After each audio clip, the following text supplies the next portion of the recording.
basically, you want to be comfortable jumping. That always helps out for doing your first loop. If you can kind of get in the air and are comfortable, then it's going to be a lot easier for you. If you're just kind of starting there, getting used to jumping, I would say practice more than jumps and start thinking about nose first landing, getting control of your rig while you're in the air. That always really helps out.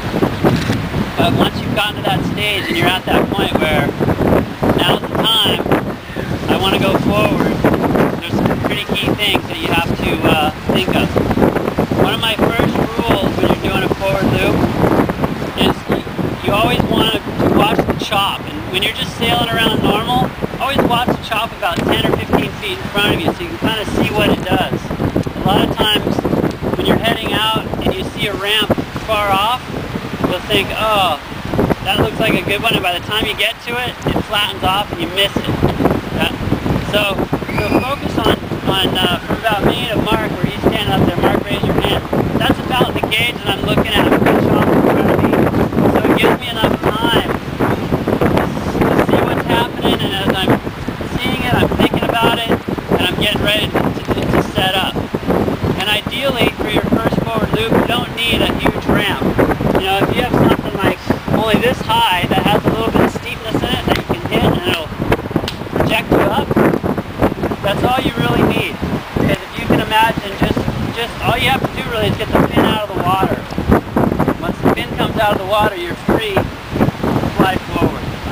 So gauging that chop is really going to help you. A lot of times if you try to do a forward loop off of a flat piece of chop where it doesn't send you upward, you might go for it, but the board doesn't come out and your feet come flying out of the foot straps, and you kind of do a little cartwheel.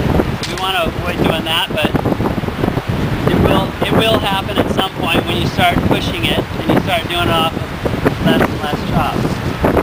So that's the first thing, it's kind of your setup. Finding that ramp. Generally, you always want to be going more off the wind than into the wind. If you try to do a forward loop going into the wind, you're kind of reversing the momentum that you need to get to go completely forward. So you can take that angle, put it downwind so you almost get the wind coming a little bit from behind you. As you project forward, you're already that much further to completing the loop. And the other thing about the forward loop is as intimidating as you may find it to be, it's not really that bad. If you commit to it and you get a third of the way through or a quarter of the way through, you're going to land on your back in the water. So, you know, it is a little intimidating, but it's really not that bad if you just put full energy into it, because the worst you're going to do is slap your back. If you go up there halfway and you kind of think and hesitate, then you get smashed into all your stuff. So that's why I say you guys really want it. And the more you want it, the easier it's going to be for us. Any questions so far? Making any sense? Okay, cool. So that's the first step, is kind of picking your chop. Thinking in your head that you're going to have to go off the wind a little bit. That'll make it easier for you. As I come into the chop, I'm looking at Mark there, I'm getting closer and I'm getting closer to him. I slide my back hand about 4 inches, 5 inches further back on the boom. Yeah? And what this is going to do, this is kind of like my power here. And then as my hand goes back, I unhook from my harness. That's the key thing. You want to be out of your harness before you do your first forward. And I'm pointing at that chop, I'm getting closer and closer. And as soon as that chop hits me, I'm immediately transferring and bending my legs.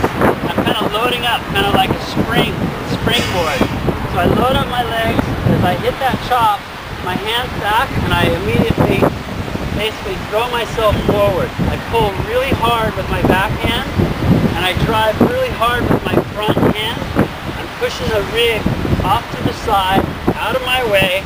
I'm pulling extremely hard on this back hand, while at the same time I'm pulling extremely hard with my back leg, getting my hand and my leg to work as one. Alright? And once that happens, you get all that going, the wind just takes over from there. You just hang on for dear life, more or less. Tuck your head, pull hard, drive hard with your front hands, and you kick your feet over your head, kind of. When the wind will do the rest. Some things that happen though, before you sail away from your first one is, your feet might come flying out of the foot straps because you might have forgotten to pull really hard. You're pulling hard, but you may have forgotten the board. That happens a lot. But that's okay too. Once you get that feel of how to get the board under your butt, that's what you're doing. Is you're sucking the back legs of the board, kind of want to kick you in the butt and put you over the front. A trick for keeping your feet in the foot straps, I find, is having your foot straps big enough so that your foot can get in there. A lot of people have really small foot straps, and so their feet only go in so far. The bigger, not too big, but the bigger they are, you can get more grip with your toes and control yourself in your foot strap so you don't come flying out.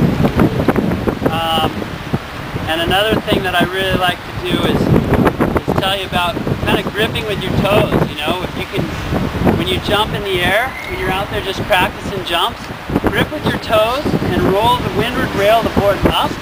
So you want to try and get the wind underneath the board, and that'll kind of hold the board to your feet, and it'll also lift you and carry you along just in your normal jump.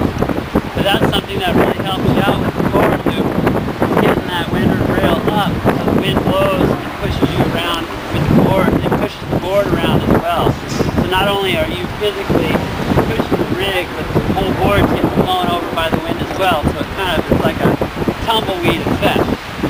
And that's the theory that you want to have. For doing your first forward loop, you don't have to be 10 feet out of the water. You can do them this high out of the water. It's not that intimidating. You just need to commit and get going over the front and be okay with that. So we're going to do some on the land kind of movement with the rigs and all that, so you guys kind of can see what I'm talking about there. But more or less, that's the long and the short of it, I guess, is how you want to do it. And then depending on where you're at with all your levels, it'll either be easy for you or a little harder for you. So we can keep working to get you confident to try your first one today. How's that sounding? Any questions? Speed is your friend. The faster you're going, the easier it is. If you're going slow and you try it, the board doesn't come out of the water as good. It kind of sticks to the water. So don't be afraid to be going fast. Are there body parts that are particularly hard for the forward loop, like knees, ankles? Well, not necessarily. That's why, you know, a lot of people tell me, oh yeah, I'm doing back loop, I'm trying back loops, and they're afraid to do the forward loop. Well, the reason that people are able to try back loops is because you're going up and you're thinking you're going backwards, but you're not going backwards yet. You come down, you land on your back.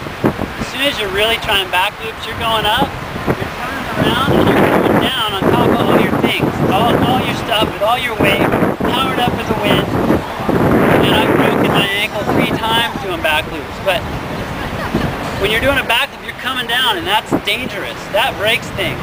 But a forward loop, it's the total opposite, because as you rotate around, you're landing, and the things are coming away from the board. You're not, until you're doing the forwards where you're standing up, planing out of them, there's not a whole lot of risk for ankle or knee injuries. I think the biggest thing to be semi-aware of when you're doing your first one is the mass and the boom. You know, that's the stuff that you don't want to hit with your head or like that. So you gotta be focused enough to say, I really want to do this, and you gotta drive that front hand. You gotta push it out of the way, basically, is what you want to do. Because as I was saying before, when you're a third of the way through, you're down here, and you pulled with this, and you pushed your hand out, and then you're just landing on the back. You're getting all that out of your way. And that's really what you want to do to start getting comfortable trying your first forward.